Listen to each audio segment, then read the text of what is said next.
Right, here we are, week 187. So, what a week. Yeah, so first things, let's feed the fish.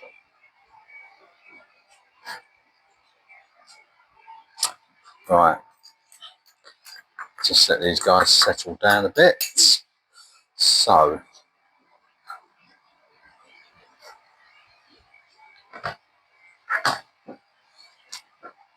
yeah, it's been an absolutely amazing week. It's the first week I've had for ages where everything has just gone absolutely perfectly. The fish look stunning, all the corals are amazing. Yeah, it's been just one of the best weeks. Oh no, I'm sorry. No, that was just a dream. Yeah, so what actually happened this week was it's been horrendous, if I'm honest. So Friday I came out just to enjoy the tank like I do. You know, I just come out and I take some time and I just enjoy the fish and, you know, I just mince around, I guess. You know, I clean a bit of pump, I check the dosing bottles and I just sit with on a Friday, probably sit with a glass of red and I just enjoy the tank, chill out. If everything's good, which it was. And then just on my way out, so this is about 5 o'clock Friday. If you're in the UK, a massive storm hit. It was here like for several days. Friday, Saturday was the sort of full force of it really. So it's pouring with rain, blowing a gale outside, freezing cold. I'm in here nice and warm, enjoying tropical coral reef, feeling happy. I'm just about to leave and I thought, oh no, I know what I'm going to do. I want to check my UPS device. So once or twice a month, I will just flick the breaker, which is up behind me, and the UPS, which is down there, kicks in. The batteries, which are there, come on, and it auto switches, and I just check it just to make sure it's working. I've done that every, couple of weeks, 3 weeks, for the last 3 years. I don't really think much about it now. Just flick it on. I'll give it like 5-10 minutes. Sometimes if I do it earlier, I might leave it for an hour or so, but I just want to make sure everything's working basically. Flick the switch. Boom! And that's a better sweater. It's a massive bang, big spark, that smell of acrid sort of electrical fire burn, and I just went, wow, that's not good. That is not good at all. Look down there, so it's got my UPS, like the inverter has got like a little LCD panel on it, all black. I was like, clearly blown, just stank of burning really. So I thought, right, so I flicked the breaker back on, and that's when I realised, oh, this is grim, because the power obviously goes through the inverter and then back to all the sockets down there. All of those sockets down there are all of what I kind of would term essential kit for running the tank. So it's all the return pump, the heaters. Yeah, what else? Return pump, heaters, the roller filter, all the reactors, UVs, the skimmer, all of those, well, not all of those, but nearly all the dosing pumps that put in. These dosing pumps only do food.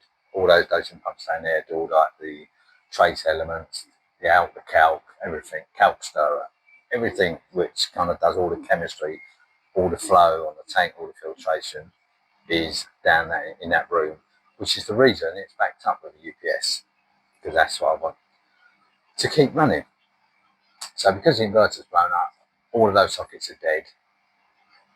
So now I'm going, right, fortunately, I mean, that's, I suppose if I look at it, I'm lucky I did it myself when I was here, because if that had happened, obviously when there was a power cut and I wasn't here, it would have been much worse, I guess. I guess that's the way to look at it.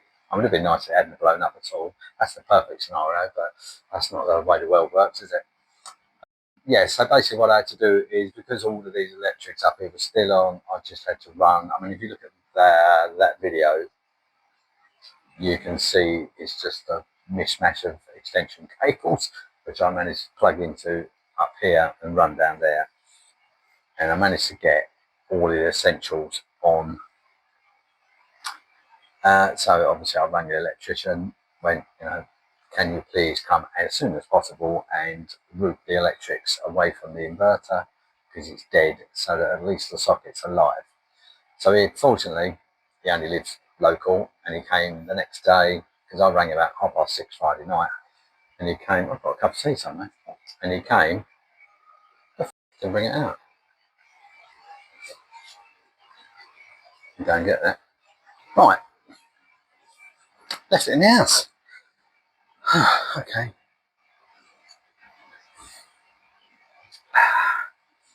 Right, completely lost my train of thought what I was talking about. Yeah, so basically I've got the electrics back on. I've had to order so I've ordered one of these, which as I'm sitting there filming, it is sitting in my house because it got delivered earlier this morning. So I've messaged my electrician. Hopefully he will be able to fit it in as soon as possible, really, because at the moment I'm running with no backup whatsoever. So I've lived in this house for 20 years now. Tank's been up 3 years.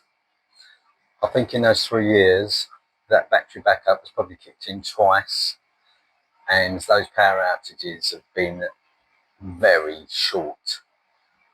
One of them I think was just a power surge, because it's got surge protection built in, because a load of stuff in the house went off, but this is all good.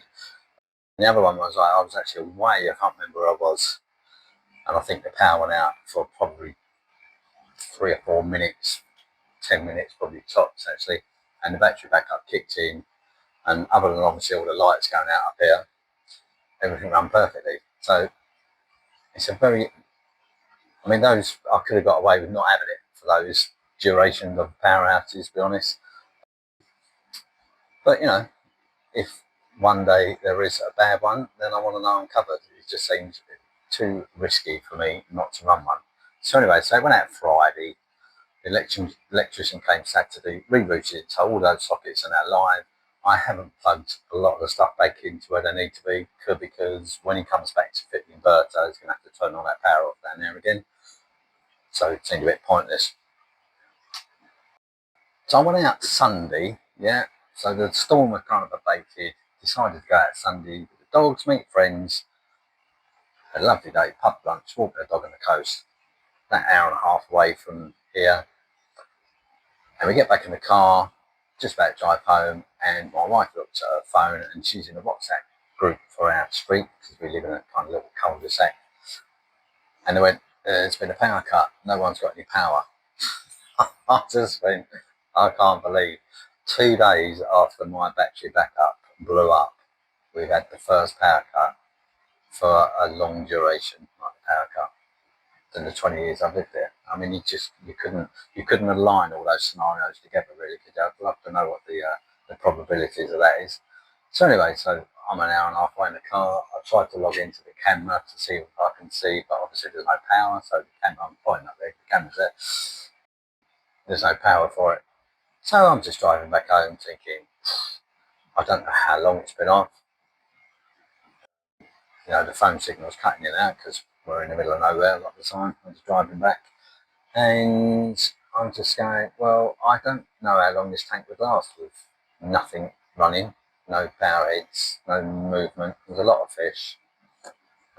Yeah, so I was just like, well, there's a potential that I'm going to come back to a dead tank, because I don't know how long the power's been off, because I've been out of the house for 3 hours.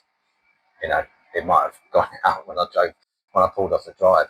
So I didn't know at that time. And then fortunately, as I was driving back, the power obviously came back on. I managed to log into the camera, and I saw the tank looking pretty much like it does now, really. All the lights on, fish swimming around. So I think we worked out that the power went off for about 30 minutes, which is the longest we've had since I've lived here. It's not something I'd choose.